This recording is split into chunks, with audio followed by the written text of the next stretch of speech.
Hello friends, welcome back to my channel Namrata's cooking and blog. তো আজ আমি বানাবো পালং পনির।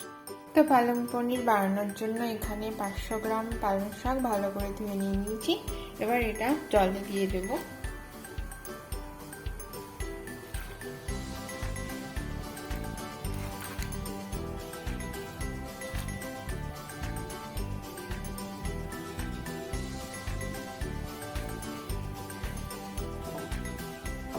তো পালং শাকের কালারটা ঠিক রাখার জন্য পালং শাকটাকে 2-3 মিনিট সিদ্ধ করে নিয়ে এবার পালং শাকটাকে ঠান্ডা জলে 5 থেকে 10 মিনিট রেখে দেব।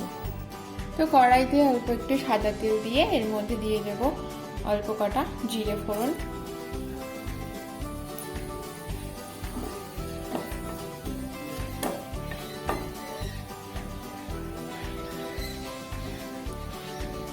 আর দেবো এর মধ্যে 3-4টে ছোট থেতো করা রসুন,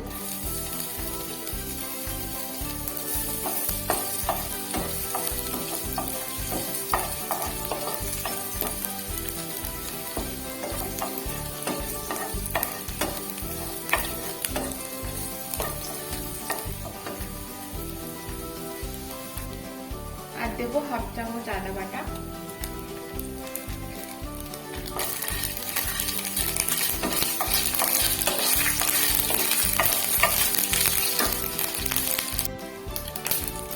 আর দেবো এর মধ্যে ছোট একটা মিডিল সাইজের হাফ কুচি করা পেঁয়াজ,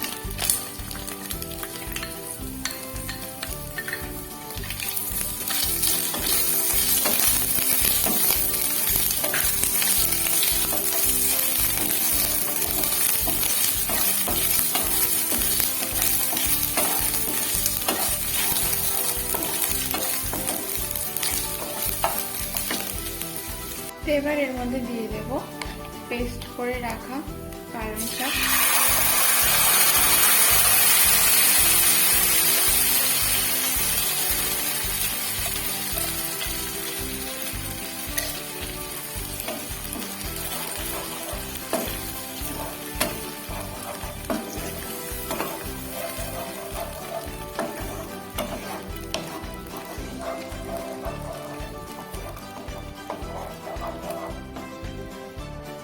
এবার এর মধ্যে দিয়ে দেবো পরিমাণ মতো লবণ,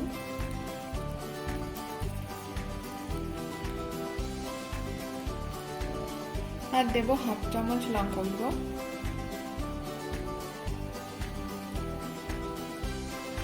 এবার দিয়ে দেবো এর মধ্যে সামান্য পরিমাণ জিরে গুঁড়ো,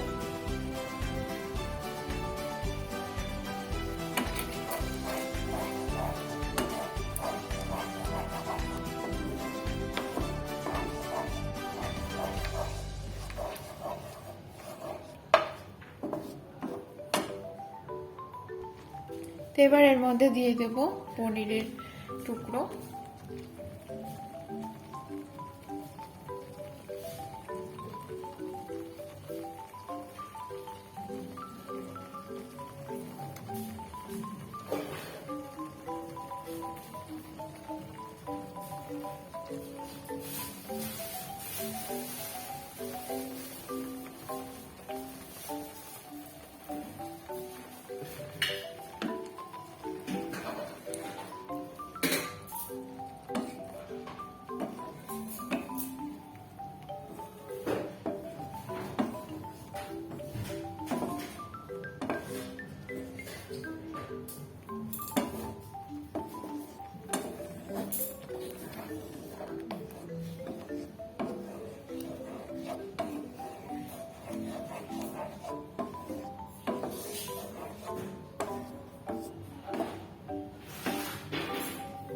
তো এখানে পালং পনিরটা তৈরি হয়ে গিয়েছে। এবার এটা প্লেটে সার্ভ করে নেব।